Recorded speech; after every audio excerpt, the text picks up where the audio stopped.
Hey everyone, I know I don't discuss current events too often, but I'd like to do more of that, and there's one thing happening at the moment that I feel compelled to comment on.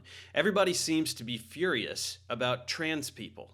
Half of us are furious that they exist, and the other half are furious about what the other half is saying. I would like to jump in and see if I can clear up some of the ways that people are talking past each other. Now, it's no secret that I'm a bit on the liberal side, but rest assured the left is not going to get away scot-free on this one. They're missing the mark on a few key points. But as tends to be the case, it's bigots on the right who are the main problem, so let's start there. The primary issue is people who deny transgenderism. These are the people who spew the tired Fox News talking points. Liberals say there are 89 genders and anyone can identify as a hamster, that sort of thing. It's a deliberate caricature of reality peddled by all the angry conservative dudes popping up in my feed lately who claim that nobody can define a woman. Let's all take a moment to acknowledge the problems that go along with the ambiguity of language.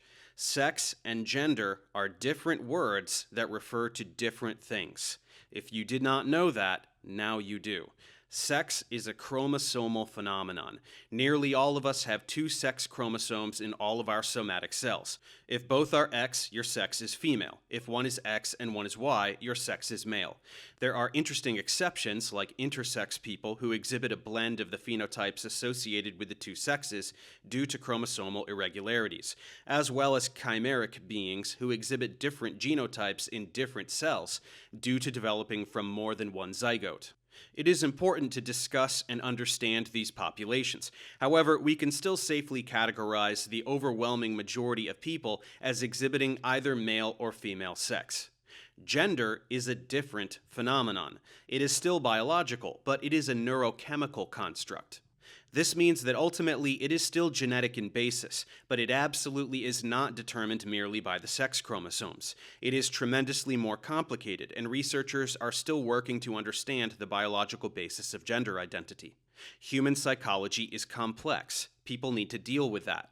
Thoughts and feelings are ultimately chemical phenomena.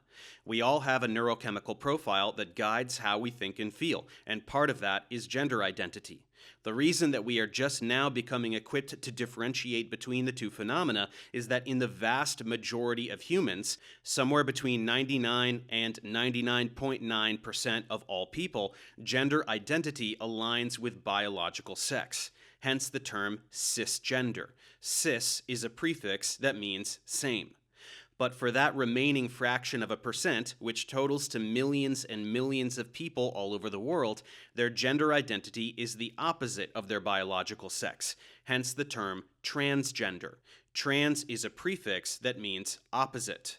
The unfortunate linguistic coincidence is that we use terms like man and woman, or male and female, in describing both of these phenomena. That is where the confusion arises, when people insist that one term must encapsulate both phenomena at once. So when someone asks, "What is a woman?" expecting to get a very simple answer that children can understand, they are sorely mistaken. The answer requires a discussion of genetics and neurochemistry. Therefore, when people complain about men choosing to be women, this is very offensive. It is a denial of the concept of gender. It is no different than the conversation that was happening surrounding homosexuality a few decades ago. Conservatives would say that homosexuality is just demons or temptations from Satan, and that heterosexuality is the only way people can truly be.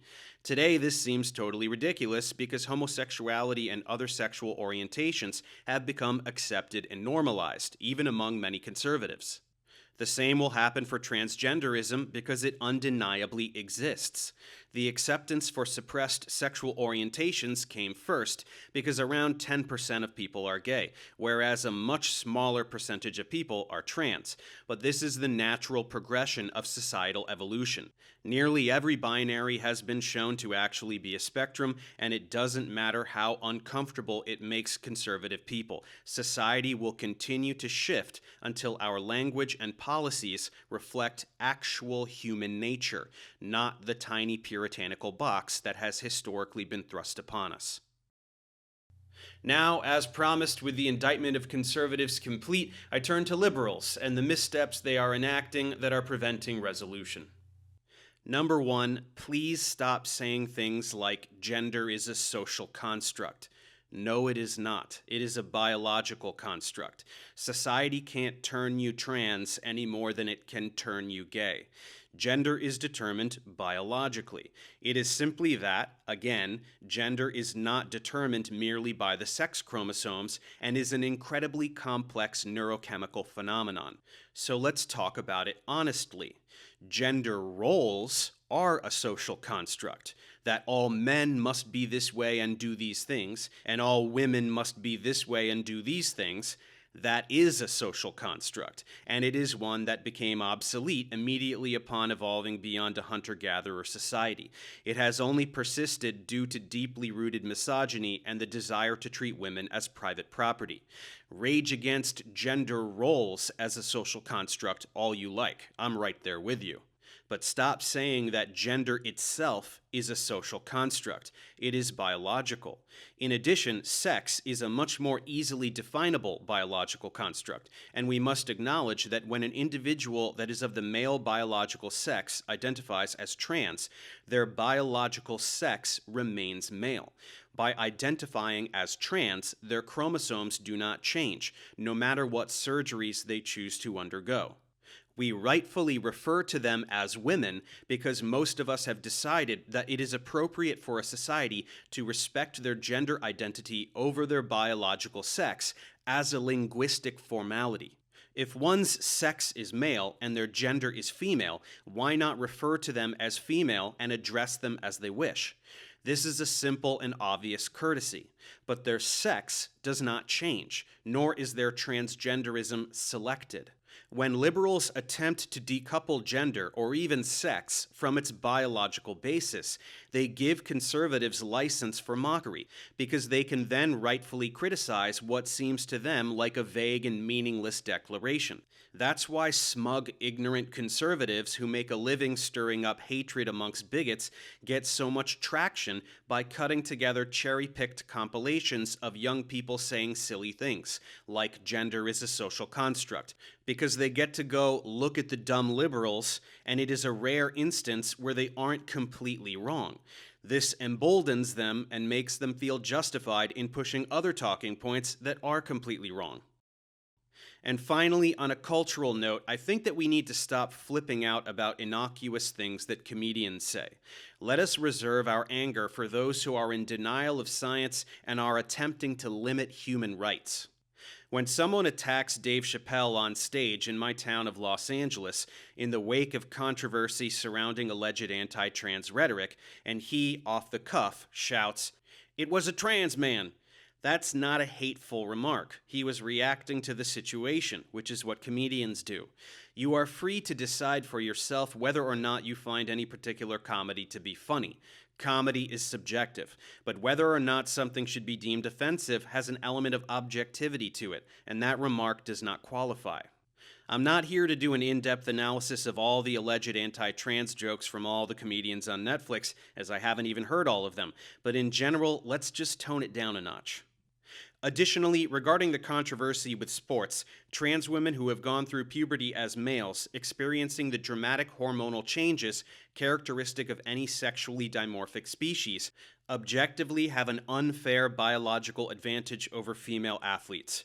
I personally couldn't care less about sports and who is competing against whom, but people who say that trans women have an unfair athletic advantage are absolutely correct, and to deny this makes any objections to transphobia totally meaningless, because you are refusing to acknowledge what trans people are.